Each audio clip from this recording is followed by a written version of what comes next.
Rich bullies forces poor girl to eat floor food, her blog got perfect revenge. A story by Heartfelt Tales. Maya's trembling hands clutched the soggy sandwich that had been kicked across the cafeteria floor just seconds before. The entire room had gone silent, all eyes fixed on her as Jessica and her crew stood over her, their cruel laughter echoing off the walls. "Go on, eat it," Jessica sneered, her voice dripping with malice. "It's not like you can afford anything better anyway." What happened next would change everything, not just for Maya, but for every student who had ever felt powerless against a bully. If this story moves you, please take a moment to like, share, comment, and subscribe to Heartfelt Tales. Your support helps us bring more inspiring stories to light. Maya Chen had always been invisible at Westfield High, and she preferred it that way. The 16-year-old lived with her grandmother in a cramped apartment above the local laundromat, where the constant hum of washing machines provided the soundtrack to her life. Her grandmother, Mrs. Chen, worked double shifts at the hospital to make ends meet, often leaving Maya to fend for herself with whatever they could afford from the discount grocery store. The bullying had started subtly. First, it was whispered comments about her worn-out shoes and second-hand clothes. Then came the accidental shoulder bumps in the hallway and the mysterious disappearance of her homework from her locker. But Jessica Martinez, the queen bee of the junior class, had recently escalated things to a whole new level of cruelty. Jessica came from Westfield's wealthiest family. Her father owned half the businesses in town, and her mother sat on the school board.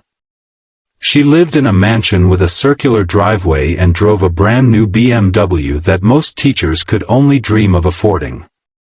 For Jessica, Maya represented everything she looked down upon: poverty, vulnerability, and worst of all, the academic success that came naturally to Maya but required tutors and bribes for Jessica to achieve.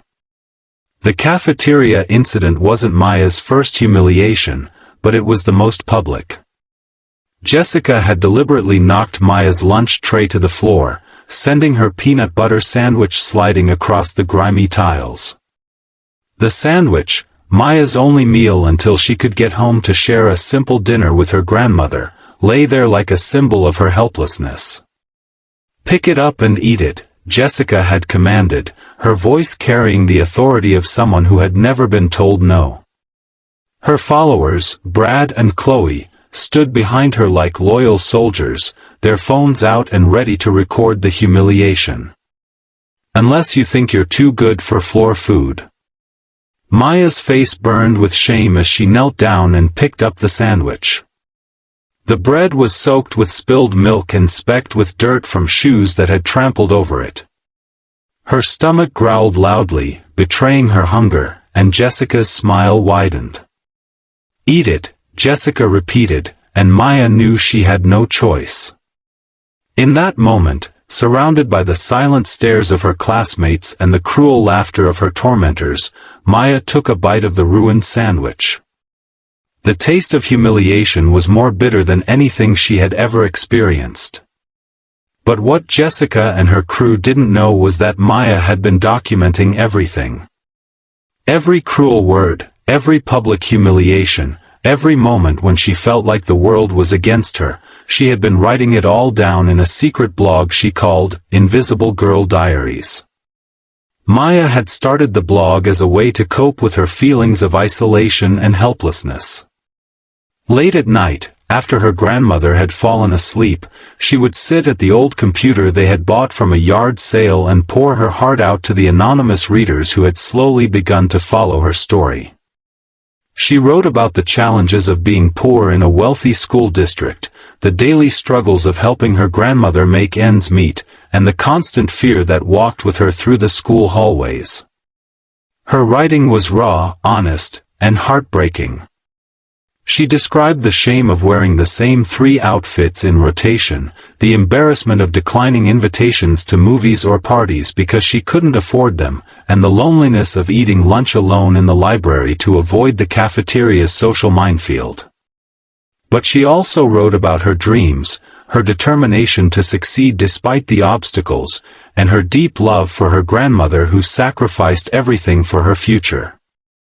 The blog had started with just a few readers, but Maya's authentic voice and compelling storytelling had gradually attracted a larger audience. She never used real names, referring to her tormentors only as the Queen Bee and the Royal Court, but her descriptions were vivid enough that anyone familiar with the dynamics of high school bullying could picture exactly what was happening. After the cafeteria incident, Maya went home and wrote the most powerful post she had ever created. She described the humiliation in excruciating detail, the taste of the floor-soaked sandwich, and the feeling of complete powerlessness as dozens of students watched her degradation. But she also wrote about something else, her determination to find a way to make things change. Unknown to Maya, her blog had been discovered by someone who could actually help her. Mrs. Rodriguez, the school's guidance counselor, had been following Invisible Girl Diaries for months.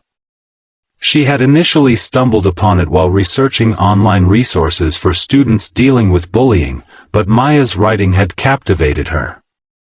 The raw emotion and detailed descriptions had made her suspect that this wasn't just creative writing, this was someone's real experience. The cafeteria post was the final confirmation Mrs. Rodriguez needed. She had witnessed the incident herself but had arrived too late to intervene. The detailed account on the blog, posted just hours after the event, proved that Maya was the author. More importantly, it provided the documentation needed to take action. Mrs. Rodriguez brought the blog to the attention of Principal Johnson, who was shocked by the systematic nature of the bullying Maya had endured. The posts painted a clear picture of harassment that had been going on for months, with specific incidents, dates, and details that would be impossible to deny. The school's anti-bullying policy was clear: this level of sustained harassment warranted serious consequences. The investigation that followed was swift and thorough. Security footage from the cafeteria confirmed the details of Maya's account, and several students who had remained silent finally found the courage to speak up about what they had witnessed. The blog post served as crucial evidence, showing a pattern of behavior that could no longer be ignored or dismissed as typical teenage drama. Jessica was called into the principal's office on a Thursday morning, confident that her family's influence would protect her from any serious consequences. Her parents had always been able to smooth over her previous infractions with donations to the school or threats to withdraw their support from various programs. But this time was different. Principal Johnson placed printouts of the blog posts on his desk, each one highlighting a different incident of harassment. Jessica's face went pale as she realized the scope of what had been documented. Every cruel word, every public humiliation, every moment when she had felt powerful at Maya's expense, it was all there in black and white. These posts have been viewed by thousands of people, Principal Johnson said quietly. They paint a picture of systematic bullying that violates every principle this school stands for. The school board has voted unanimously, "You're expelled," effective immediately. The news spread through Westfield High like wildfire. Jessica Martinez, the untouchable Queen Bee, had been brought down by the invisible girl she had tormented. Brad and Chloe, as willing participants in the harassment, faced suspensions and were required to attend counseling sessions about the impact of bullying. But the story's impact reached far beyond the walls of Westfield High. Maya's blog had gone viral, shared across social media platforms by readers who were moved by her story and inspired by her resilience. Messages of support poured in from strangers around the world who had faced similar struggles, and Maya realized she was no longer invisible, she had found her voice. The attention brought unexpected opportunities. A local scholarship foundation, moved by Maya's determination to succeed despite her circumstances, offered her a full scholarship to any college of her choice. Publishers reached out about turning her blog into a book, and speaking engagements began to follow as Maya's story became a powerful example of how one person's courage to speak their truth could create real change. Maya's grandmother cried when she learned about the scholarship. For the first time in years, she allowed herself to imagine a future where her granddaughter wouldn't have to struggle the way she had. The pride in her eyes was worth more to Maya than any amount of money or recognition. The transformation at Westfield High was remarkable. Maya's story had sparked conversations about bullying, economic inequality, and the power of speaking up that extended far beyond the school walls. Students who had previously been bystanders began to stand up for those being mistreated, and the school implemented new programs to support students from different economic backgrounds. Maya herself had changed too. No longer the invisible girl who ate lunch alone in the library, she had become a voice for those who felt voiceless. She continued writing her blog, but now it focused on hope, resilience, and the power of community support. She started a club at school for students facing financial hardships, creating a safe space where they could support each other and share resources. The girl who had once been forced to eat food off the cafeteria floor had become a symbol of strength and perseverance. Her secret blog had not only gotten her bullies expelled, it had given her the power to change her own life and inspire others to do the same. As Maya walked across the stage at graduation, accepting her diploma with her grandmother beaming in the audience, she reflected on the journey that had brought her to this moment. The pain of those dark days had been real, but it had also been the catalyst for discovering her own strength and voice. She had learned that being invisible wasn't about being unseen, it was about being underestimated. And sometimes, the quietest voices have the most powerful stories to tell. Maya's story reminds us that every act of cruelty can be overcome by courage, every moment of darkness can be illuminated by hope, and every person who feels invisible has the power to make themselves seen.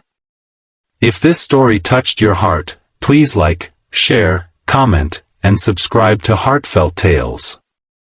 Together, we can ensure that no one has to face their struggles alone, and that every voice deserves to be heard. ****